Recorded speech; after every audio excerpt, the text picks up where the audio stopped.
Hello, my name is Welcome to the Bearer of Bad News. I'm your host, LorBear, and I hate to be the bearer of bad news, so I won't. This is your recap of positive news stories from around the world.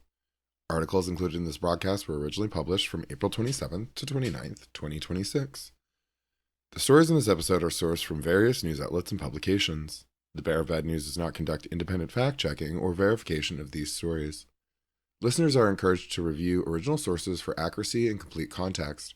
We are not responsible for the accuracy or content of third-party reporting. Which is a fancy way of saying, I read it, I didn't report it. And here is the good news.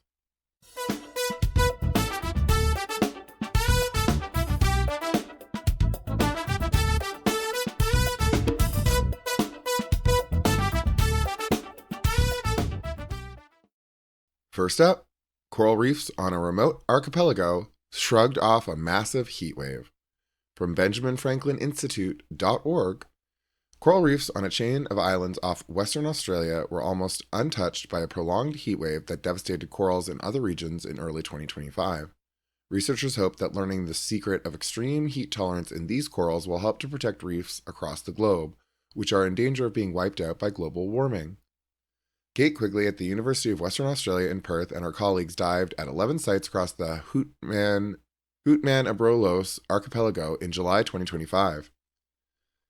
Further north at the Ningaloo Reef, up to 60% of corals died during the same heat wave. This was a story repeated at reefs around the world, with marine heat waves in 2025 killing vast swaths of coral globally. But at Hootman-Abrolhos, apart from a few tiny patches, there weren't even any signs of stress, such as fluorescing coral. We expect to see mass bleaching with lots of white colonies and likely mortality of reefs, given we did surveys after many months of a marine heat wave. We did not see this, says Quigley. Prolonged heat stress generally leads to coral bleaching when corals expel the symbiotic algae that live in their tissues, which provide most of their food.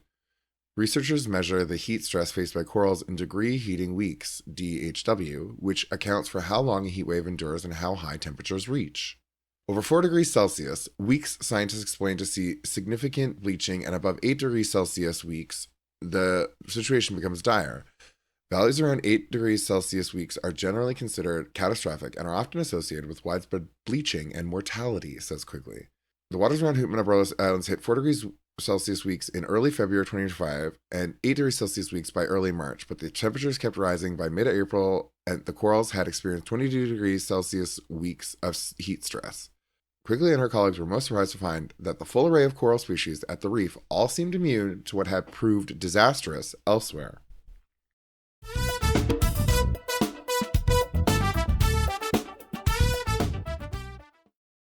Up next, after nearly a century, Taiwan's legless lizard gets its own identity. From news.mangabay.com, a new study has cleared up a century's worth of identity confusion surrounding a secretive, legless lizard found in Taiwan's forests.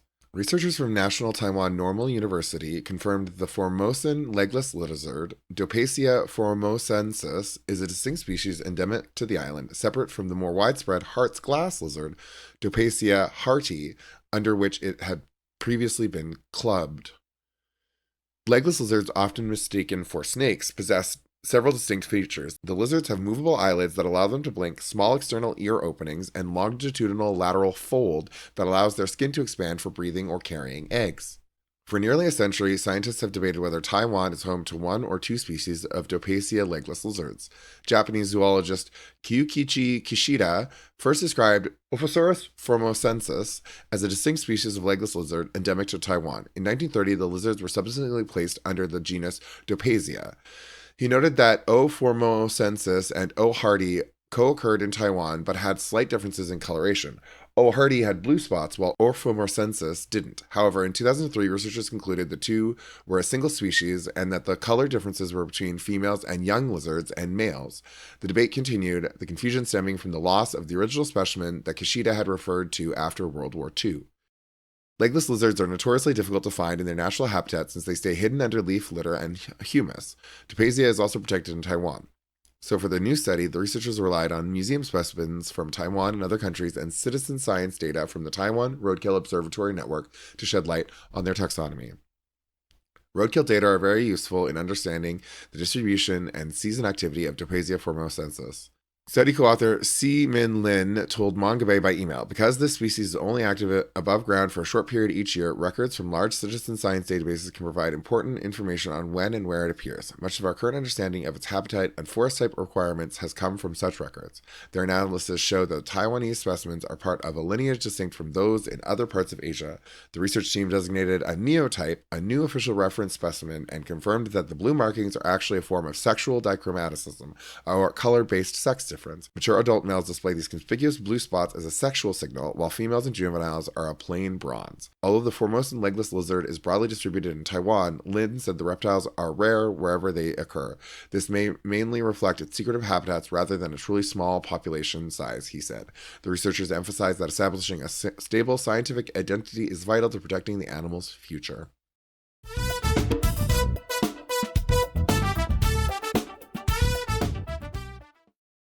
Up next, Michigan wins key legal battle over Line 5 pipeline. From grist.org, Michigan's decades-long fight to shut down the Line 5 pipeline will be heard in state court after the U.S. Supreme Court unanimously ruled that the dispute belongs there, clearing the way for judges to weigh whether the aging oil pipeline can continue crossing the Straits of Mackinac.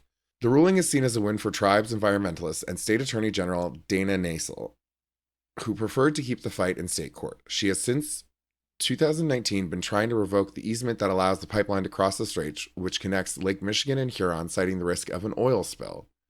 For far too long, following years of Enbridge delay tactics, the fear of a catastrophic spill from Line 5 has haunted our state, threatening to turn our most vital natural resource into a man-made disaster, Nessel said in a statement. The pipeline, owned by the Canadian company Enbridge Energy, transports crude oil and natural gas liquids 645 miles from Superior, Wisconsin to Sarnia, Ontario, a route that includes a critical 4.5-mile segment along the lakebed of the Straits. Writing for a unanimous court, Justice Sonia Sotomayor said Enbridge waited too long to move the case to federal court and that the company's counter-arguments are not persuasive. Legal experts said the procedural ruling was significant because it determines which court will decide the pipeline's future. Enbridge lawyers argued that a federal court was the proper venue because federal safety laws and international agreements are involved. The Canadian government opposes shutting down Line 5, which provides half of the oil supply for Ontario and Quebec. Michigan's lawyers countered that the pipeline violates the state's ability to manage its natural resources, making this a matter for state court. While the question of jurisdiction answered, legal experts said state courts can now decide whether the portion of the pipeline spanning the Straits should be shut down.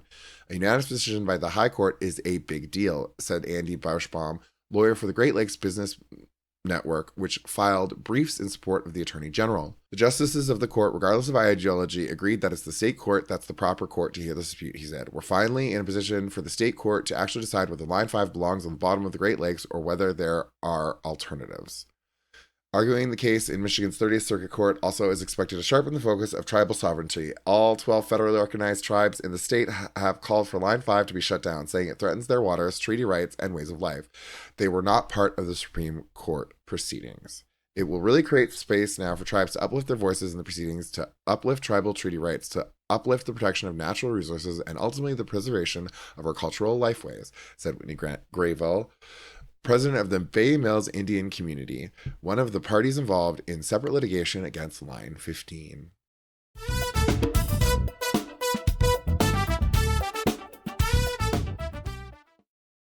Up next, Polish 9-day charity stream breaks records to support kids with cancer.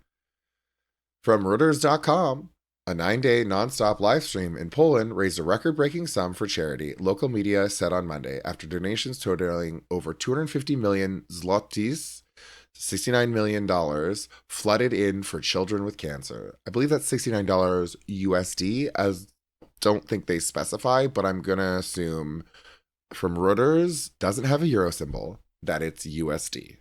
Just going to assume. Broadcast from a small flat in Warsaw, the stream was organized by influencer Piotr Hanke, better known as Latwagang, and was supported by musicians, celebrities, and sports stars, including 6-time Grand Slam champion tennis player Iga Swiatek and Barcelona striker Robert Lewandowski. The money raised, which was more than 3 times the previous record for a live stream fundraiser, went to the Cancer Fighters Foundation. A previous best record by Guinness World Records was $19.5 million for an event in France last year.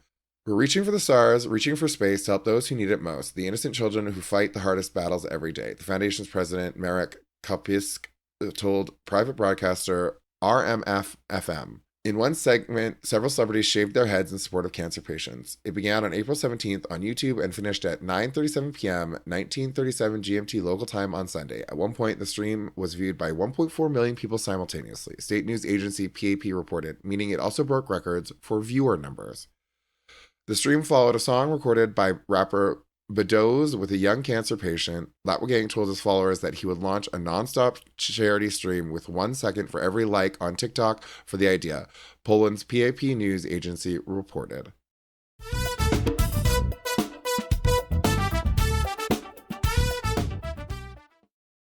Up next, breakthrough bowel cancer trial leaves patients cancer-free for nearly 3 years.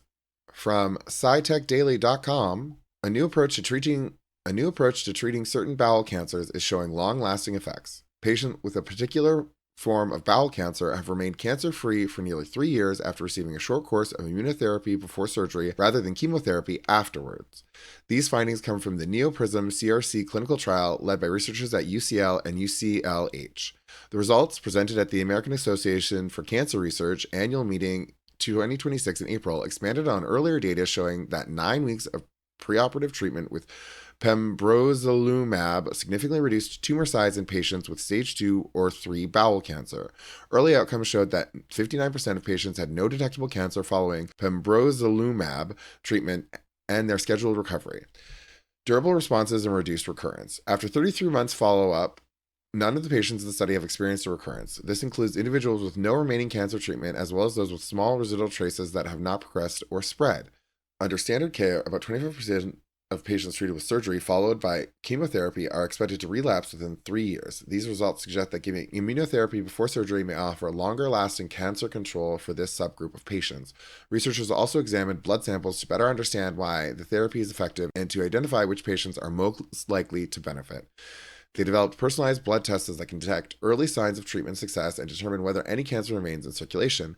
Dr. Kai-Keen Hsu, chief investigator of the trial from the UCL Cancer Institute and a consultant medical oncologist at UCLH, said, "Seeing that no patients have experienced a cancer recurrence after almost 3 years of follow-up is extremely encouraging and strengthens our confidence that pembrolizumab is a safe and highly effective treatment to improve outcomes in patients with high-risk bowel cancers. What is particularly exciting is that now we may be able to predict who will respond to the treatment using personalized blood tests and immune profiling. These tools can help us tailor our approach, identifying patients who are doing well and may need less therapy before and less surgery versus patients at high risk of disease progression or relapse who need additional treatment."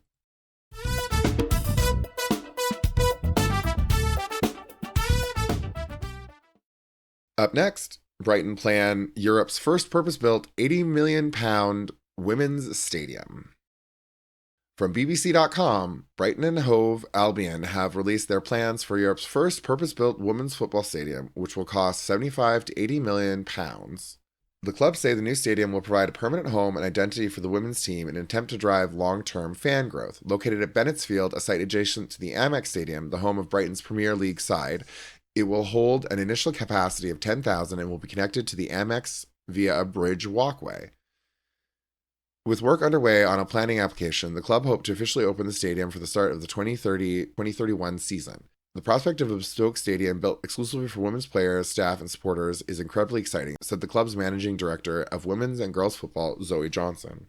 It is a project that is the first of its kind in the UK and Europe, and one of only 3 in the world, and will capture the imagination of stakeholders across the women's game, not just here, but globally. Brighton say changing rooms, pitch standards, and recovery spaces will support elite female players, while the matchday experience will be designed to be especially welcoming for families and first-time attendees.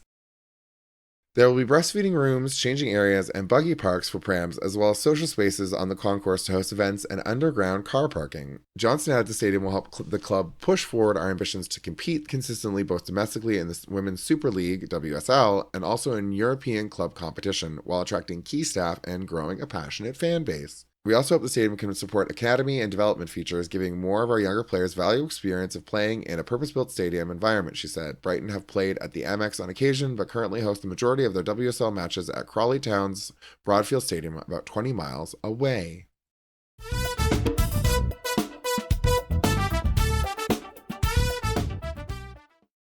Up next, New Zealand will soon allow gay and bi men to donate blood. From LGBTQNation.com, New Zealand Blood Service has said that it will be making it easier for gay and bi men to donate blood. Starting on May 4th, the move comes after the Australian Red Cross Lifeblood announced last week it too would be making it easier for gay and bi men to donate blood. Currently, male New Zealanders can't donate within 3 months of having sex with another man. This restriction applies even if people are in a monogamous relationship or use protection. But under the new rules, donors will be assessed based on their behavior, not the gender of their partners or their sexual orientation. It's a system that's already in place in other countries described as individualized risk assessment. For the first time, all donors are going to be asked the same questions about recent sexual activity, New Zealand Blood Service Chief Medical Officer Dr. Sarah Morley told the New Zealand Herald. The benefits of that are that those questions help us replace current questions where we focus on men who have sex with men. So rather than focusing on an individual group, we ask the same questions and we can manage every donor in exactly the same way. Chief Executive Officer of the HIV/AIDS organization Burnett Foundation, Liz Gibbs, and said the rule change would increase the number of potential donors, which can help cover shortages in blood supply, while also noting that it ends a discriminatory practice. At a personal level, it gives men who have long been excluded an opportunity to give back to their community, she said. Dr. Morley made a similar observation, that blood donation has been a difficult topic for many reasons, but particularly for this reason, for men who have sex with other men. She said that the nation's blood supply would likely be safer than ever with the new screening process. Several other countries, including France, Germany, and the US, adopted an individualized risk assessment in the 2020s. Under such regulations, men who have sex with a new partner or with multiple partners in a certain period of time are required to wait to donate blood, but such restrictions don't depend on gender. New Zealand's move comes after the Sex and Prevention of Transmission study by the University of Auckland in 2020, which found that moving to individualized risk assessments would not make the New Zealand blood supply any less safe. Toy Scramporn, who led that study, said that the New Zealand Blood Service wanted to move to individualized risk assessments, but needed New Zealand-specific data to do so. The announcement comes shortly after a similar one in Australia earlier this month.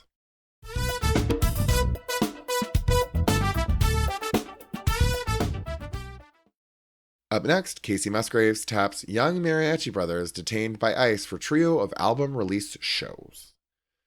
From Billboard.com, Kacey Musgraves is teaming up with musicians from her home state of Texas on a trio of upcoming album release shows, with the country star announcing Tuesday that she'll be joined by the Mariachi Brothers, aka the three boys who were detained by ICE earlier this year despite previously performing on Capitol Hill on The Outing. The show will take place at Gruen Hall in New Braunfels, Texas on May 3rd, 4th, and 5th, kicking off 2 days after Musgraves' new LP, Middle of Nowhere, is set to drop. The Grammy winner got the word out by simply sharing a poster for the event on Instagram reading Kacey Musgraves with special guests, the Mariachi Brothers. Below that, the names of McAllen residents Antonio, Caleb, and Joshua Gamez Cuellar, the sons of Gamez Martinez and Emma Guadalupe Cuellar Lopez, are displayed. The whole family was arrested by ICE and detained in Texas for about 2 weeks before they were released in March amid growing unrest over the Donald Trump administration's immigration enforcement policies, which has included mass deportations and widely protested raids across the country. Antonio, who is 18, is an award-winning mariachi trumpeter. His band with 14-year-old Caleb and 12-year-old Joshua played on Capitol Hill last year at the invitation of Representative Monica de la Cruz, a Republican congresswoman who has been a vocal supporter of the twice-impeached president and his immigration policies. When the brothers and their parents were arrested, however, she called for their release and described them as valued members of the community. Okay. Couple of things here before we move on. 1, 18, okay. Maybe arrest him. 14 and 12? What happened to DACA and stuff? What happened to children being innocent? First thing. Second thing. My God, the leopards ate your face, Representative Monica de la Cruz. First of all, De La Cruz? Supporting Trump? De La Cruz? What is happening? Why are the minorities for Trump so strong? Okay. Moving past it, we're going to have happiness today. Good news. Like dozens of other musicians, Musgrave has previously spoken out against ICE. In June 2025, she wrote on X, if protesters can't wear masks, ICE shouldn't be able to either. Arriving Friday, Middle of Nowhere will mark her 6th studio album and follow up 2024's Deeper Well, which reached number 2 on the Billboard 200. The project features collaborations with Miranda Lambert and Willie Nelson. So far, fans have only heard 2 tracks, lead single Dry Spell and the title track.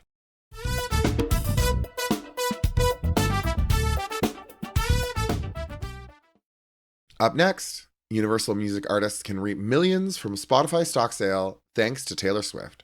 From HollywoodReporter.com, Universal Music Group confirmed Wednesday that it would be selling half of its 3% stake in Spotify, a deal worth as much as $1.4 billion based on the streaming service's valuation as of April 29th.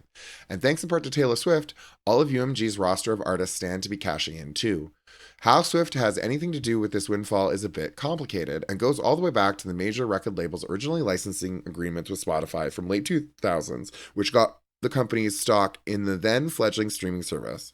Credit where it's due, as Music Business Worldwide reported back in 2016, with no legal requirement to do so, Warner Music Group and Sony Music Group had both committed to doling out some of the profits to the artist if they sold their Spotify stock. UMG confirmed it'd do the same nearly 2 years later, about a month before Spotify's IPO. Taylor gets more crucial here in the specifics. Sony sold first, selling off a portion of its Spotify stock after the IPO in April in 2018. Warner did the same a few months later, selling the company's entire Spotify stake, but the two music companies' methods of payment had a significant difference.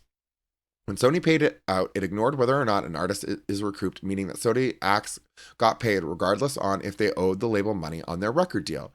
Warner, however, kept recoupments in consideration, so the label kept more of the profit. The same year, Swift was negotiating her deal to join the world's biggest music company. During that process, while UMG had already committed to paying out artists on Spotify stock sales, Swift asked UMG to commit that the deal would be non-recoupable. It was a particularly shrewd move on her part that guaranteed a better deal for thousands of more artists around her as well, and the sort of mood only an artist of her stature could make a reality. It wasn't her first time drawing a line in the sand around the early days of streaming. In 2015, she penned an open letter to Apple on Tumblr to push Apple Music to pay out artists on free trials it was offering. Soon after, Apple's Eddie Q confirmed to Billboard that her letter caused Apple to change course. Meanwhile, Swift famously removed her music from Spotify in protest of low payouts compared to album sales, with her music returning in 2017.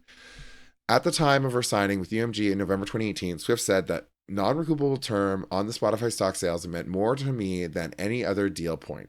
They have generously agreed to this at what they believe will be much better terms than paid out previously by other major labels. Swift wrote in 2018, giving her thanks to UMG CEO Lucien Grange. At press time, it's unclear how much the artist will get paid, how much will be divided among the roster versus the company and its shareholders, and when these payouts will go out. WMG paid out $126 million to its artists from its 2018 stock sale.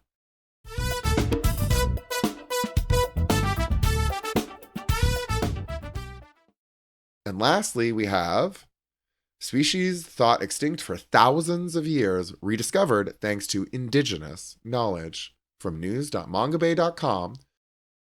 On a remote peninsula in Indonesian Papua, a species long thought extinct by scientists has been confirmed to survive. The evidence did not come from a formal survey. It began with conversations with Tambrau elders who described a forest glider they had known for generations. Their accounts, combined with earlier photographs, led researchers to verify the continued existence of the ring-tailed glider, reports Mongabay's John Cannon. The finding can be described as a rediscovery, though that framing reflects as a scientific perspective, not a local one. For the Tambrau, the animal was never lost. It remains part of a body of knowledge tied to hunting, story, and custom. The glider also carries cultural significance, including a role in initiation practices. That status affected how openly it was discussed with outsiders and helps explain why earlier expeditions did not document it. In Papua, similar accounts have surfaced in recent years. Fieldwork has also confirmed the persistence of other animals once listed as extinct, including a long-fingered possum and Attenborough's echidna. Each case reflects a similar dynamic. Scientific absence does not necessarily mean actual absence. It can reflect a gap in access or trust. A parallel line of research focused on birds points to the broader value of long-held observation. In a global study drawing on indigenous and local memory, researchers constructed changes in bird communities over roughly 8 decades. Participants consistently described a shift towards smaller-bodied species, a finding that aligns with ecological studies but extends the timeline of observation. The knowledge behind such observations is cumulative and often systematic. It develops through repeated interaction with specific landscapes. Hunters and farmers notice patterns because their livelihoods depend on them. Over time, these observations form a baseline that helps people notice when conditions shift, where formal monitoring is recent or sparse. This record can fill gaps that instruments cannot. Memory, though, is not a perfect archive. It depends on transmission, and that can weaken. Younger generations may inherit a diminished sense of what once existed, relying on a short-term dataset carries a different risk in narrowing the frame of reference and understanding the scale of change. Work in Papua points to a different arrangement. Scientific methods provide verification and comparability. Indigenous knowledge offers continuity and context. Used together, the two can do more than either alone. In places where ecosystems remain poorly documented, that combination may be the most reliable way to understand what is still there and what has already been lost.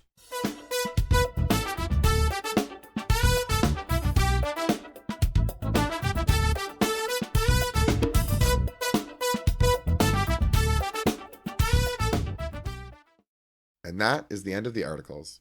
Hopefully they added a little positive joy to your life. Before we end, I have our final segment of the show, something I like to call a tale of two paragraphs.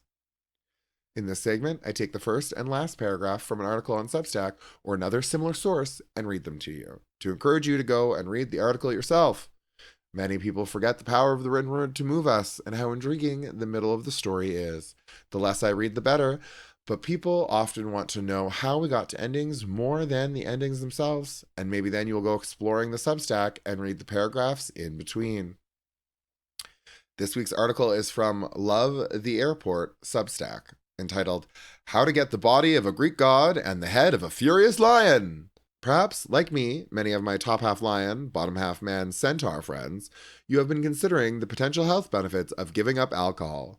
If so, may I present for your consideration the No Alcohol Challenge according to the age, a simple, easy to remember, hard to subsist on diet of fruit toast and half cups of things that will keep you roaring furiously through the desert nonstop from 25 to the grave. And it's also a no alcohol challenge, I suppose, if you don't drink any alcohol during it.